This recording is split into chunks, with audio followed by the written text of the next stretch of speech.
नमस्कार।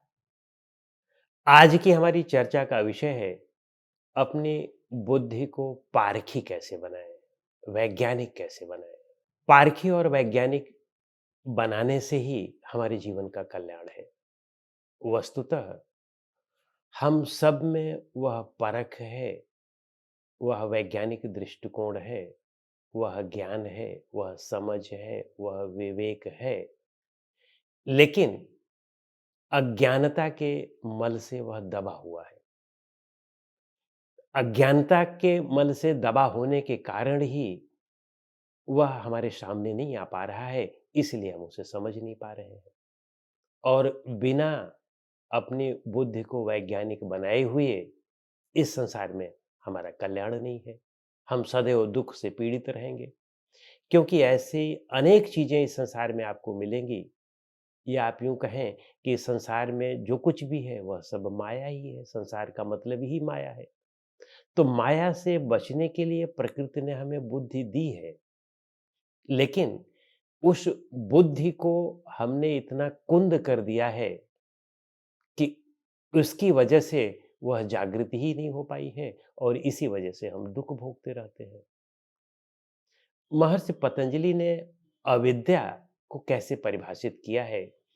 अनित्य, असुचि, दुख, अनात्म, नित्य, सुचि, सुख, आत्म, ख्यातिर्विद्या। यानी अनित्य को नित्य समझना अविद्या है। यानी हमें परख की शक्ति नहीं है, समझने की शक्ति नहीं है, तो जो अनित्य चीज़ें हैं उसको हम नित्य समझते रहते हैं। जो क्षणभंगुर चीज़ें हैं, जो टेम्परेरी हैं, उसको हम परमानेंट समझते रहते हैं, और संसार में सब कुछ टेम्परेरी है। और इसी तरह वे कहते हैं कि जो अशुचि है यानी गंदी चीज़ें हैं, उसे हम शुद्ध मानते रहते हैं। इस संसार में सब कुछ तो गंदा है, क्या अच्छा है? यह शरीर देखें, यह शरीर पे हम प्रलुब्ध हो जाते हैं, धन संपत्ति पर प्रलुब्ध हो जाते हैं। तो शरीर का एक उदाहरण देखें कि शरीर क्या है? मलमूत्र की टोकरी ही तो है। अगर इसके और अंदर जाएँ गहराई में, तो इसमें सारी चीज़ें गंदगी भरी हुई है, सारे इसके अंग गंदे भरे हुए हैं, इसीलिए रोज़ नहाने की ज़रूरत पड़ती है, रोज़ सफाई की ज़रूरत पड़ती है, क्योंकि रोज़-रोज़ गंदगी इससे निकलती रहती है, तो गंदगी इसके अंदर है तभी निकलती रहती है। तो अशुचि को सूचि हम समझते रहते हैं, और इसी पर हम पूरा प्रलुब्ध रहते हैं, इसी पर पूरा अपना जीवन खपा देते हैं।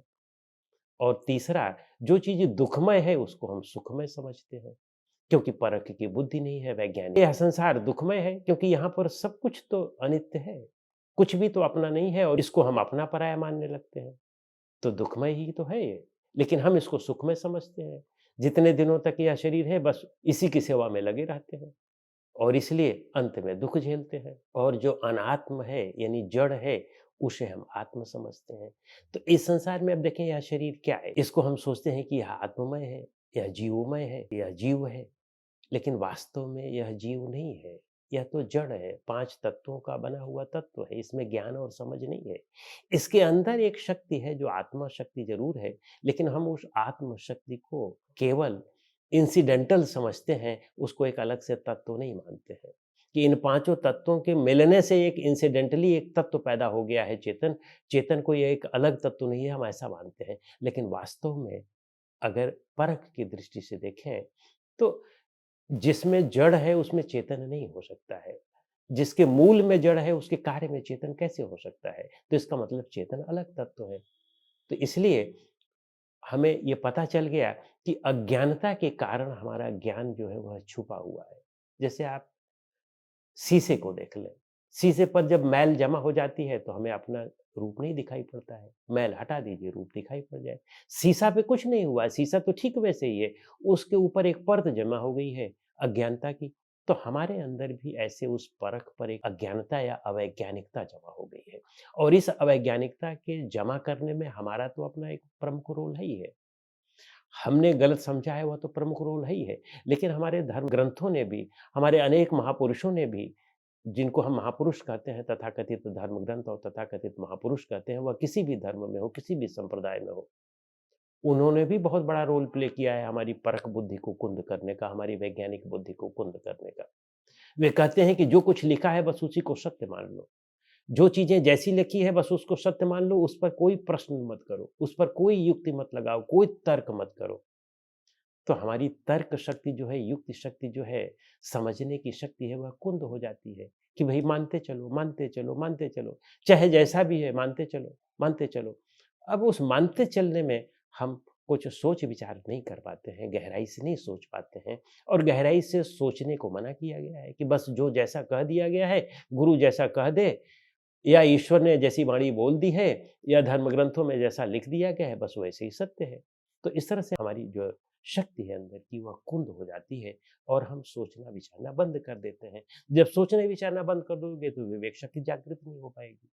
तो विवेक शक्ति अगर जागृत करनी है, परख की दृष्टि जागृत करनी है, तो हमें अपने आप को इन सब सारी चीज़ों से अलग करके गहराई से बैठ कर के सोचना होगा। गहराई से चिंतन करें। जब तक उसका समाधान न मिल जाए तब तक उस पर विचार करते रहें। कोई भी प्रश्न आता है मन में तो उसका जब तक समाधान न मिल जाए तब तक हम उसमें विचार करते रहें। तो ज़्यादा संभावना है कि समाधान आप ही ढूँढ लेंगे।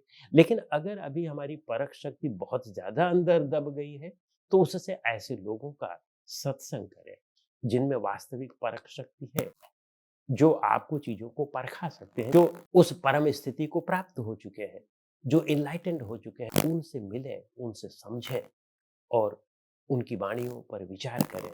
वहाँ पर भी आप विचार ज़रूर करें, क्योंकि बिना परख किए हुए कि खरी है या खोटी है, आप चीज़ों को बिल्कुल नहीं मानें।